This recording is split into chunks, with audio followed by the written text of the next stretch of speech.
In today's episode, let's talk a little bit about trust.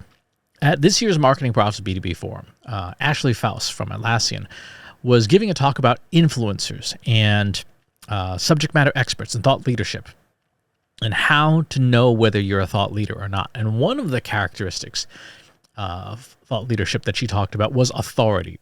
Authority in the sense of how much do people look to you as an authority versus how much do people press you for your credibility, your credentials. And one of the things she said was, you are a thought leader when people cite you as a source. You are not a thought leader when people require you to cite your sources, which I thought was a very handy, compact aphorism, a good way to benchmark your authority. When people cite you and they don't require you to cite where you got your information, yeah, you're an origination of ideas, you're an origination of thought. You are a thought leader. And I like that definition a whole lot. However, there is a risk, there's a danger to this. And that danger is the halo effect. What I mean by that is just because somebody trusts you and sees you as an authority in one area does not necessarily mean that the same level of trust should be extended to you across multiple domains of expertise, unless you actually have that domain expertise. And the same thing is true for anyone else we consider a thought leader. We should be looking at those thought leaders and saying, what is your domain of expertise? And if it's true that that person is a thought leader, then when that person ventures out of their domain expertise, we should be cautious about extending them the same level of trust. Now, there are aspects to a person's personality: trustworthiness, honesty, openness, transparency. Those probably are going to cross domains. So if a person is trustworthy and honest and transparent in one domain, probably they're going to be in other domains. So from I guess you would call that a soft skills perspective, that would carry over. But the domain expertise itself might not. Let me give you a very practical example. In January of 2020, I posted my first update about what at the time was called NCOV 2019, which we later now know as COVID-19. And I started saying, hey, I think this is a thing. I cited the authorities that I was reading because, to me, I'm a marketer. I'm a data guy. I'm a scientist. But I'm not an epidemiologist. I am not a virologist. I am not an MD. I have no medical experience to speak of. And so from my own perspective, I'm like, okay, I'm going to cite my sources for everything. A, because misinformation and disinformation is so bad on the internet. And this was, keep in mind, the beginning of the pandemic. And B, because I held myself accountable to say, I'm not going to randomly and wildly speculate about things that are not my area of expertise. So I started publishing these updates and eventually turned them into a newsletter. And what was interesting was a lot of people started citing me. And that makes me real nervous because I am not the authority.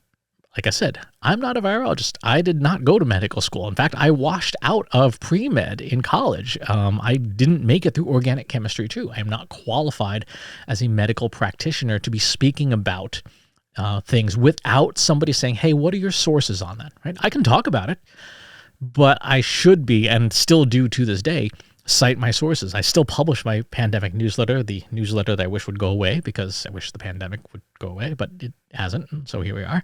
And every single newsletter, I still cite my sources because I know myself that I am not an authority. Even if other people think I am, I know that I do not have the academic credentials. I do not have the lived experience to be able to offer any kind of legitimate medical advice to anybody. I can tell you what I'm doing, and I can give you suggestions based on other people I've read, but I'm going to cite those as much as possible. And so this idea of trust is one that, again, we have to be careful with. Someone who is good at something in one domain, outside of their domain, we should probably still be thinking about asking them for citations, right?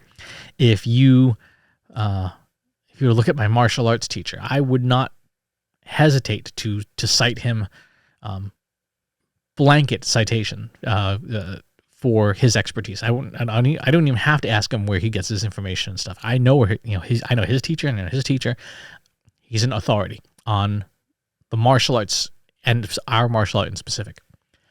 For something like fitness advice, a little bit less so.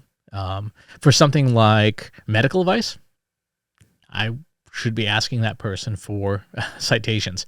Like what legitimate paper did you read that in? What peer-reviewed paper did you read that piece of advice in? Because there's a lot of stuff that requires expertise that a person may not have. So the takeaway here is give thought to who you consider to be a thought leader in whatever field or industry you're in.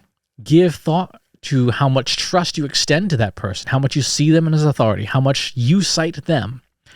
And then think about how much trust, if any, you extend to that person outside of their domain of expertise and whether that trust is earned.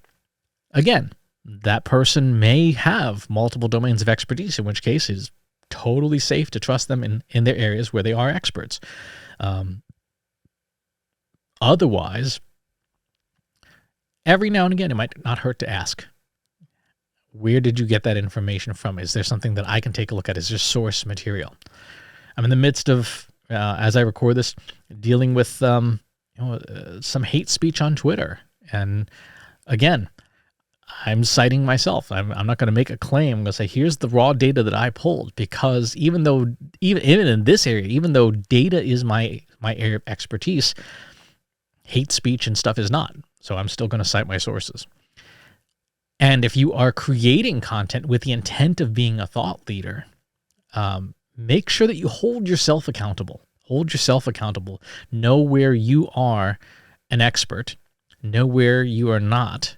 And take the initiative proactively to cite your sources for any situation where you think you might not have earned enough trust, or where you want to build trust over time by showing that, yeah, you are dealing with accredited, validated, reviewed sources. That's today's thoughts. Thanks for tuning in. If you like this video, go ahead and hit that subscribe button.